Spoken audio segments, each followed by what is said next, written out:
Hi everyone! Welcome back sa aking channel. At sa video ito, we are going to answer word problem number 3. So, system of equations pa rin tayo or simultaneous equations involving 3 variables. Word problem. So, nandito na tayo ngayon sa number 3. So, in 3 days, Carter drove 2,196 miles in 36 hours behind the wheel. The first day, he averaged 64 miles per hour. The second day is 62 miles per hour. And the third day is 58 miles per hour. If he drove 4 more hours on the third day than on the first day, then how many hours did he drive each day? So, kung mapapansin natin, medyo confusing, no? Yung word problem. So, mag-focus tayo dun sa question na how many hours. Okay? So, gawin natin siyang main equation. Yung equation number 1. So, meron tayong x plus y plus z equals 36 hours. So, x stands for the first day, y is for the second day, and z is for the third day. Okay, yung number ng hours. Next. Napunta naman tayo dun sa distance. So, Carter drove 2,196 miles in 36 hours. So, yung first day, 64 miles per hour. Second day, 62 miles per hour. And the third day is 58 miles per hour. Now, yung unit is speed. Okay? So, ang given natin ay yung distance, which is 2,196. Now, balik lang tayo sandali sa lesson ng speed, distance, and time. Right? Speed, okay, distance, and the time. So, ang formula natin sa speed, kung meron tayo, kung natatandaan ninyo, d over s times t. This one is distance, s stands for the speed, and t stands for the time. So, ang ating formula sa speed ay d divided by t. Right? So, sa distance, ang ating formula is speed multiplied by the time. So, sa time naman, meron tayong distance over speed. Okay, so since ang given natin ay distance, no? So, ibig sabihin, para na makuha natin itong distance, ito, yan. Okay, so burahin na natin itong speed. Kasi given na yung speed eh. Alright? Delete natin to. So, speed times the time. So, di ba dito tayo sa, ito yung time natin, di ba? Kasi kaya nga 36 hours. So, ibig sabihin ito yung ating time. X, Y, Z. And then, meron tayong given na 64 miles per hour, 62 miles per hour, 58 miles per hour, which is yan yung speed, okay, ni Carter.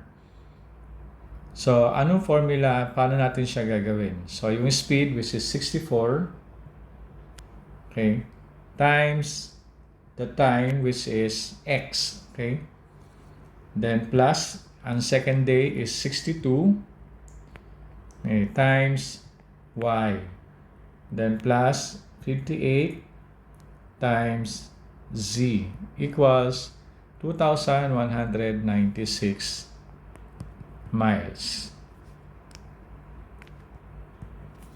Okay, so I hope nagigets natin yan. Ngayon, kung hindi nyo medyo naintindihan, pwede nyo i-rewind ng konti. Okay? para hindi ako paulit-ulit.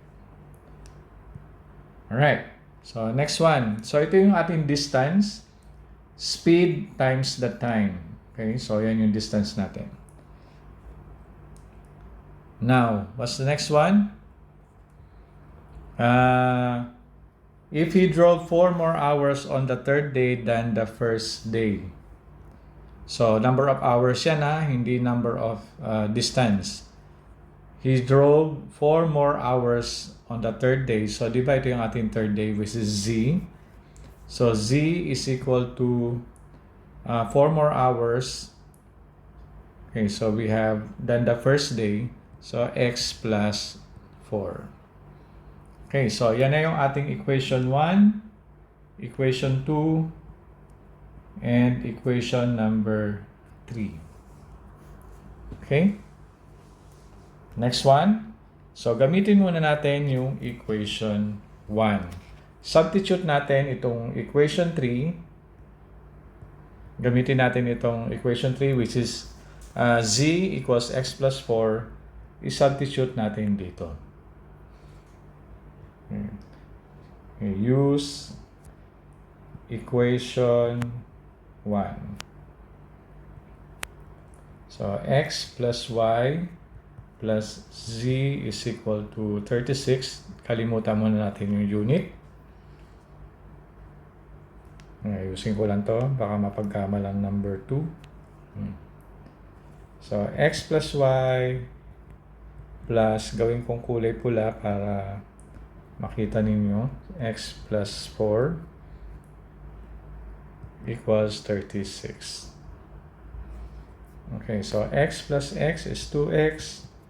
Plus Y plus 4 equals 36. Tumatabingin na yung aking sulat. Wala kasing guhit. Never mind. So 2X plus Y equals 36 minus 4. 2X plus Y equals 32. So ito ang ating equation number 4.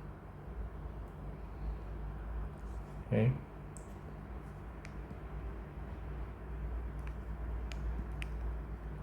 Okay, gawin natin equation number 4. Guhitan natin para madaling makita mamaya. Next, let us use equation 2. Okay, para ma-cancel natin itong Z. So, gamitin pa rin natin itong Z equals X plus 4. Substitute naman natin dito. Okay, so, use equation number 2, which is 64X plus 62Y plus 58Z equals 2,196. Okay, so 64X plus 62Y plus 58, gagawin kong pula, times X plus 4 equals 2,196. Okay, so 64X, gawin kong detailed 62Y plus 58X plus, ilan ito? 232 equals 2,196. Okay, so i-add natin 64X plus 58X is 122X plus 62Y plus 232 equals 2,196. So, transfer natin sa kabila. 122X plus 62Y equals 2,196 minus 232. 122X plus 62Y is equal to 1,964. So, ito ang ating equation number 5. Equation number 5. Okay, so 122x plus 62y equals 1964. Okay. So now, pwede natin gamitin ngayon ang equation 4 and 5 kasi pareho silang x and y. Okay, so use equation 4 and 5. Okay. So equation 4. So unahin ko muna itong equation 5 ha. Okay. So 122x plus 62y equals 1964. Yung equation 4 natin is 2x plus y is equal to 32. Okay. So using elimination method,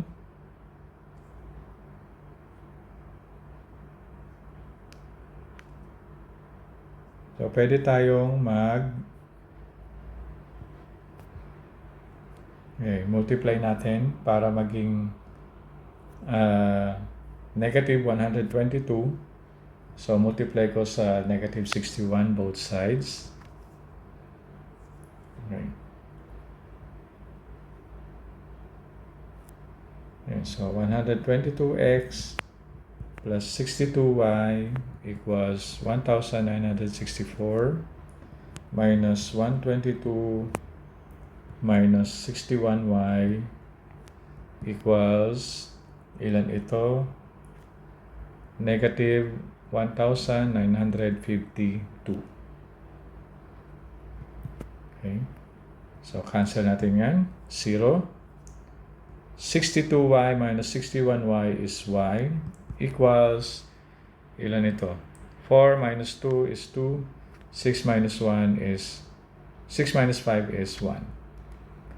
Okay, so 12 hours. So ito yung ating second day. Okay, second day. Okay, y equals 12 hours. So ngayon alam natin yung second day which is 12 hours. So kunin muna natin yung first day and gamitin natin itong 2x plus y equals 32. Okay, 2x plus y equals 32. So meron tayong 2x plus ang ating second day is 12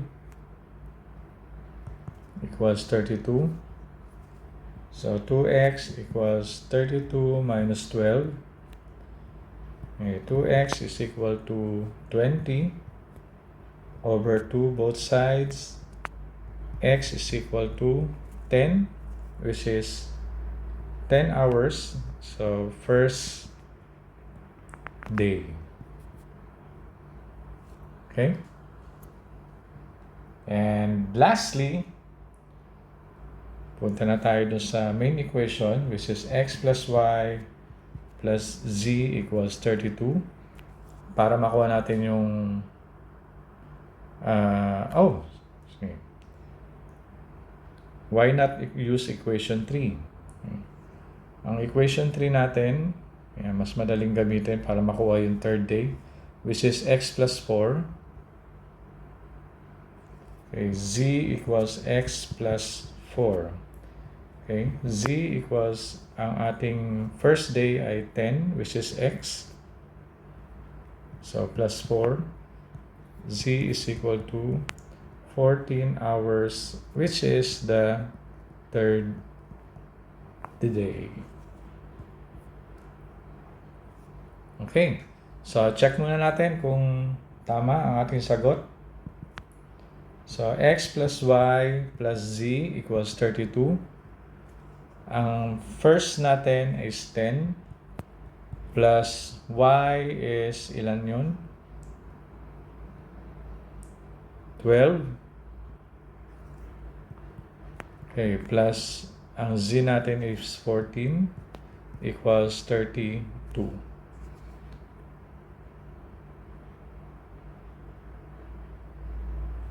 Oh, sorry, not 32. 36. Okay, sorry. Okay, so 36. Nalito naman ako. So 0 plus 2 plus 4 is 36. Or sorry, 6. Carry 1. We have 1, 2, 3. Plus 1. Sorry. Walang carry 1. Hala, sorry naman. Okay, so 1, 2, 3. Okay, 36 equals 36. Okay. So, how about naman do sa distance? Tama kaya ito? So, tingnan naman natin ha. Doon naman tayo sa distance. Okay. Sabi doon sa distance, meron tayong 64x plus 62y plus 58z is equal to 2,196. So 64 times 10 plus 62 times 12 plus 58 times 14 equals 2,196. So meron tayong 640, then 744, of course, by using my calculator na to. So 812. So 2,196. So when you add these three numbers, so 2,196 equals 2,196. So ibig sabihin, tama ang ating sagot. Okay? So hanggang dito na lamang po muli. Okay, ako po si Conclude TV. God bless you all. Bye everyone.